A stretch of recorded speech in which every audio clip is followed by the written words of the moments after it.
What's up guys, David here, and with the new iPhone 7, Apple decided to kill the headphone jack. Meaning those fancy headphones you've got?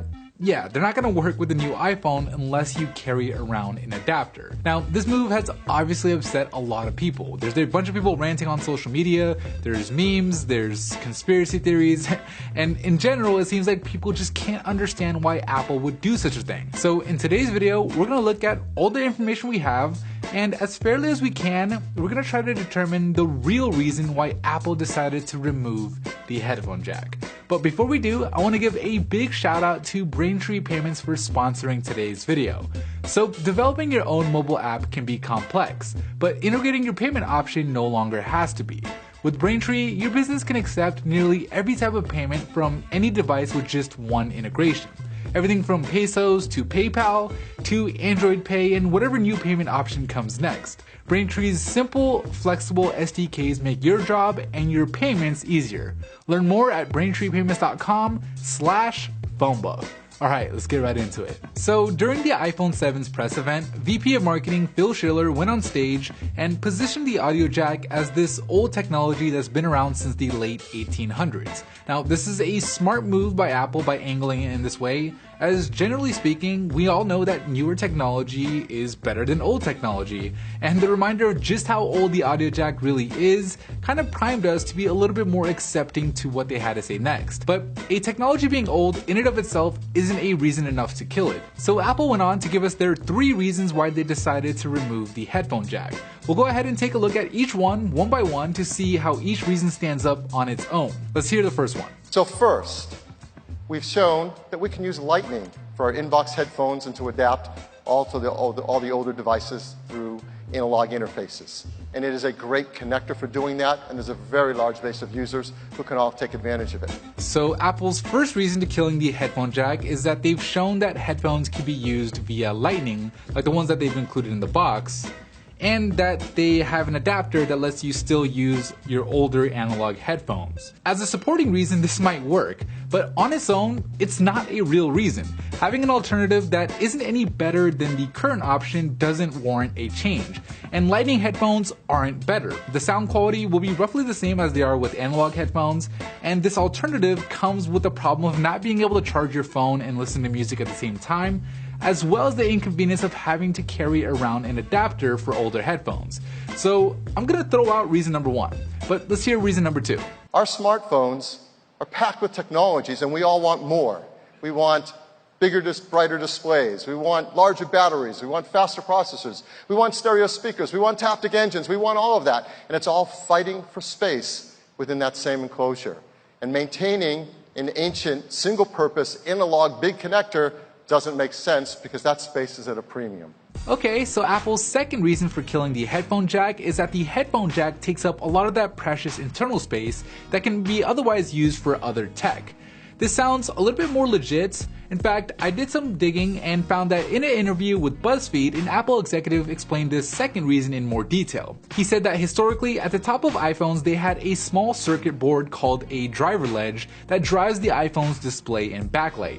But on the iPhone 7, this driver ledge interfered with the new, larger camera systems. I'm imagining that this was more so a problem with the 7 Plus with this dual camera system taking up twice the space. So the Apple engineers tried moving the driver ledge lower on the phone, which then interfered with other components like the headphone jack. So according to Apple, they tried removing the headphone jack altogether, and what they found was by not having the headphone jack, it made it easier to install the new Taptic engine, and there was also space for a 14% larger battery on the iPhone 7 and a 5% larger battery on the iPhone 7 Plus. And to top it off, they said that removing the headphone jack helped the iPhone 7 obtain the IP67 water and dust rating that Apple seriously needed to compete with Samsung. So yeah, this seems like a real reason. I mean, obviously there's going to be differences in opinion as to whether or not trading the headphone jack for a larger battery, the new Taptic engine, and a dual lens camera system was worth it. I know that they said it helped also make the phone water resistant, but the Galaxy S7 is water resistant and it still has a headphone jack, so I'm not buying that part.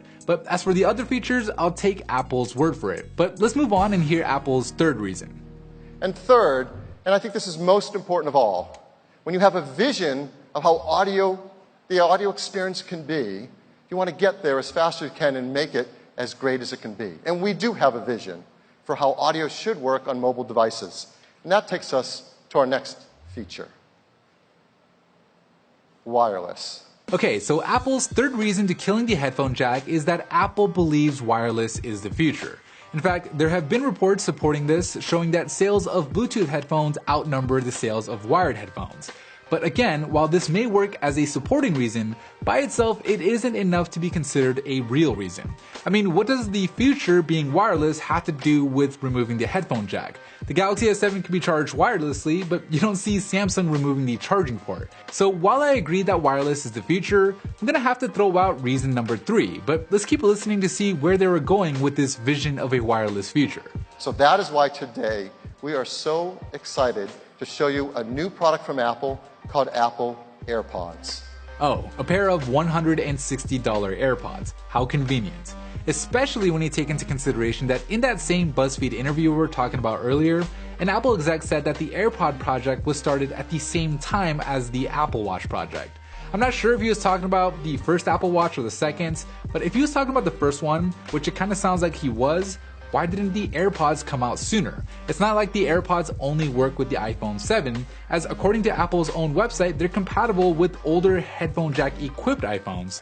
So I find it a little convenient that Apple waited to launch the new AirPods alongside an iPhone that happens not to have a headphone jack, kinda nudging consumers to buy it. Just as it's convenient that Apple also happens to own Beats, which is the only other headphone brand that currently benefits and will likely ever benefit from Apple's new W1 chip that powers the amazing tech inside the AirPods. I also find it convenient that Apple can now charge other headphone brands an MFI certification fee in order for them to make wired headphones that'll work with the iPhone.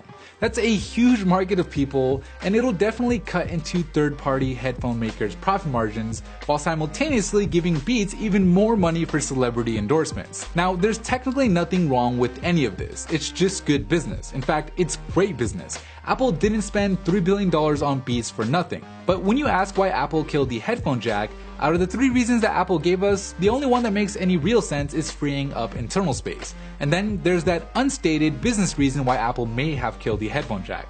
So which one is the real reason? Honestly, I think it's a little bit of both, with freeing up the internal space probably being the bigger one, as a lot of the iPhone 7's key new features supposedly depended on removing the jack. But let me know what you guys think down below in the comments. Can you live without the headphone jack? Are the new features worth it to you? Or are you done with Apple and switching to Samsung? I'd love to hear what you guys think, but anyways, that is it for me in this video. Thank you guys for watching, and as always, I'll see you in the very next episode.